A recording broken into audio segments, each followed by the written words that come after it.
Hey peepsy doodles, a long time no see.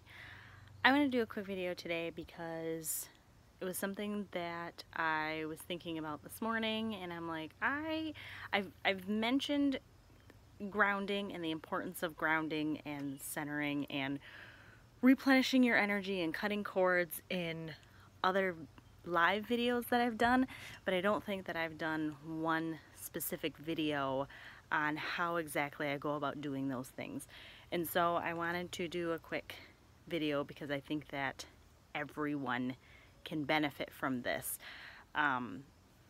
especially nowadays. We're all so stressed and tired, and our minds just wander and drift, and you can't stay focused, you can't stay on task, you're not sleeping well, you get anxiety or anxious or agitated or angry for no reason or emotional for no reason.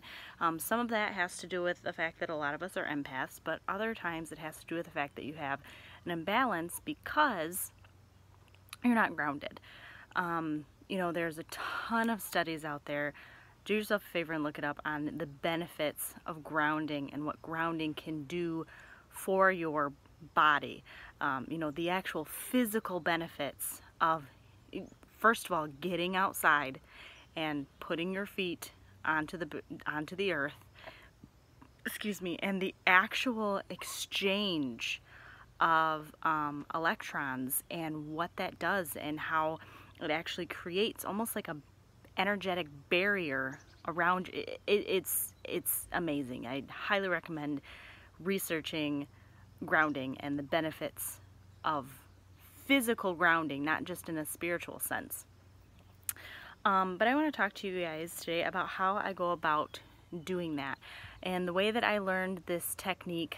Some of it I kind of shaped it to what works for me, but the basis of it I learned from my mentor, Brandeline Johnson, and I will put a link to her website below. She is who I'm doing my intuition and mediumship development course through, and the difference that this particular exercise has made when I do it. There was a while where I was doing it daily, and it was just fucking phenomenal, the difference that it made for me. I'm a very anxious person, and the fact that it was able to take my anxiety to a bare minimum, I was able to handle a lot more. I was sleeping better. I had a better communication with my spiritual peeps, my spirit team.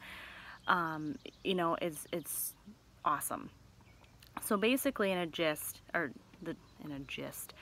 but to kind of explain what I do is I do a grounding exercise where I actually because a lot of times I'm not actually outside when I do it. If it's nice and I'm able to get outside and I'm able to plop my butt down, then I do, because it's huge. But the act of visualizing the roots coming down from your body into the earth is just as effective as getting outside.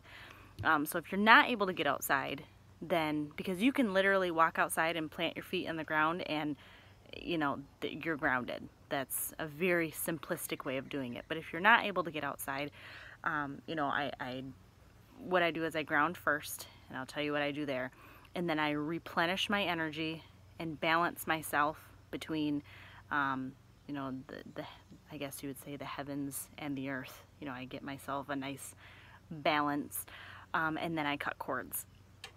So what I do, I start out with grounding, and like I said, a lot of times I'm actually in the bathtub, or if I'm at a campfire, it's another good one, because fire is very grounding to me.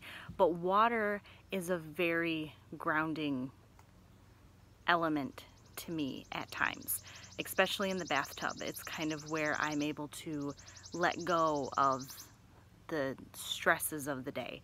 So I'll sit in the tub, or wherever you are, and for me, I don't envision the roots coming out of my feet. I envision them coming out of my tailbone. So I envision roots coming down. I sit, I get comfortable, I breathe deeply, I relax, get yourself into a relaxed state. But I visualize roots coming down from my tailbone, sinking through the concrete, through the structure of my house, through everything down into the earth, and it travels down, kind of spidering out until it gets to the core of the earth. And before it gets to the core, I actually ask Mother Earth if it's okay if I draw upon some of her energy. And the way that I envision this is, I don't know how many of you have seen the Disney movie Moana, but with a 2-year-old, I have seen the Disney movie Moana 1,000 times. And so I actually imagine the goddess from Moana. She's like this big, beautiful, green, flowery gorgeousness, Mother Earth. And I imagine her, you know, I've never had her tell me no, so she tells me yes. And, you know, when she does that, and my roots, you know, extend down and wrap around the core of the earth, she opens her arms, and the roots and the core of the earth all turn into this green, flowery, ridiculous beautifulness. And that flower and greenery travels up the roots, and that is the energy that comes up. And I imagine it coming up until it fills my body with just that green, Mother Earthly, grounding energy. So after that, I kind of take a little breath, then I connect to the heavens, or I connect to, you know, the divine. And so from that, I imagine a light coming from my crown chakra all the way up and extending up into beyond the clouds, into the universe, and drawing down. You can imagine whatever color light works for you. Originally, Brandeline had said blue light. For me, it's like this shimmery white light. Has always been like a iridescent white. Has always been like a universal color for me. And so that fills and comes down and then mixes with that Mother Earth energy and gives you that balance of grounded Mother Earth, but also being connected to that that divine energy, so that you have that balance. And I like to sit with that for a little while and really, really imagine that energy melding together and filling every single organ, every cell, every fingertip, everything. Sit with that, allow it to grow, allow it to glow, and then you can even take it further, and you can, you know, imagine that energy to continue filling, and fill yourself, you know, fill your aura with that divine energy, and continue as far as you want it to go. You know, fill it so that it fills your house, so that it fills your yard, so that it fills as far as you could possibly want it to go, to just fill that up. And that's going to help replenish your energy source, replenish any energy that you have lost throughout the day. So you have that grounding, you have that divine source, you have that energy replenishment, and then I go afterwards and I cut cords. You can usually tell after you begin cutting cords when it's about time to cut them. You don't have to do it every day. If you're in an environment to where you feel like you need to, where you're around a lot of negativity, around a lot of negative people, a lot of people that bring you down, maybe you do need to cut them daily. And what she has taught me that cutting cords does is it basically severs that energy link between you and another person. Whenever you come in contact with somebody and you make an emotional exchange, so, you know, if you go by someone and they wave to you and you wave and you don't really know who they are, it's whatever. But if you're at work and you have a conflict with someone, and, you know, it makes you feel angry, it makes you feel hurt, it makes you feel sad. Maybe somebody threw a surprise party at work and you were excited and you were happy and you had that kind of exchange with someone. That energy, you know, that creates a cord between you and that person. And throughout the day, you can accumulate a lot of cords and they stick with you.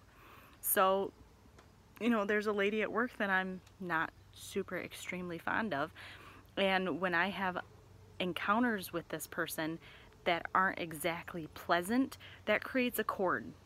And I can tell when there's a cord because I come home and things that this person has done throughout the day that are far long gone and over are still affecting me and are still bothering me when they shouldn't be. And it's because that we're still corded. You know, that energy, she's still sucking my energy away from me. and still giving me that nasty gunk that I don't want. So after I do my whole grounding and replenishment of energy, I go through and I cut cords. Now you can do this in a variety of ways, and you can be creative with it. I have in more recent times become close, I guess I would say, with Archangel Michael. As in, I do a lot. I incorporate him a lot in my practice, I guess I should say.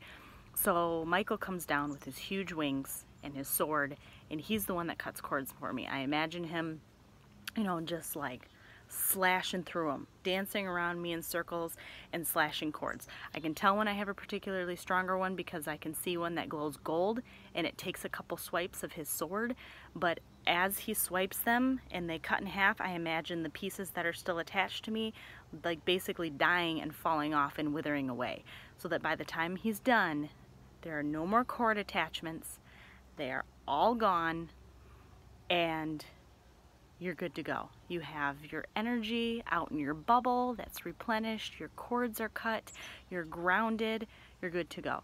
Now if you don't do a whole lot with the archangels, you can just imagine huge scissors going through and cutting them. There are people that like to use water, that like to cut cords with their shower.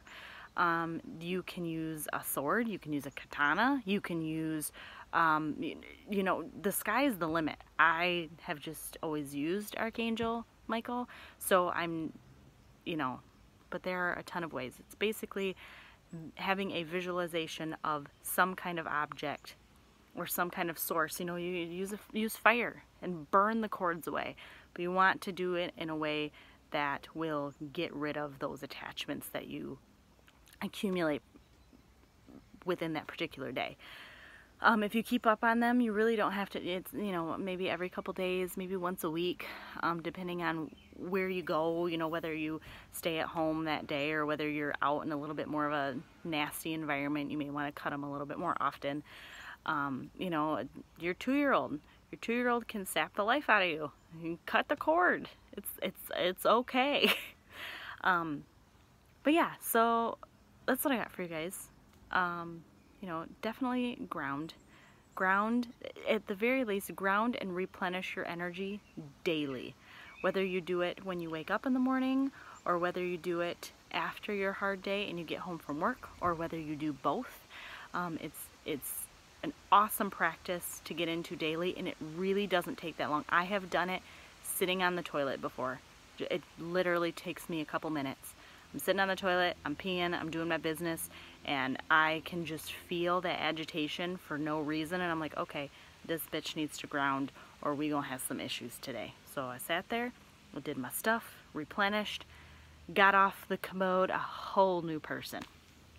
And then, like I said, I work at the hospital, so I like to cut cords often, usually daily, if not every other day. But so yeah, that's what I got for you guys.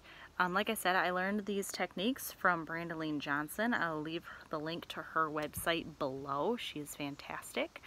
If you guys have any questions or anything, feel free to leave a comment, and I will see you guys soon. Bye.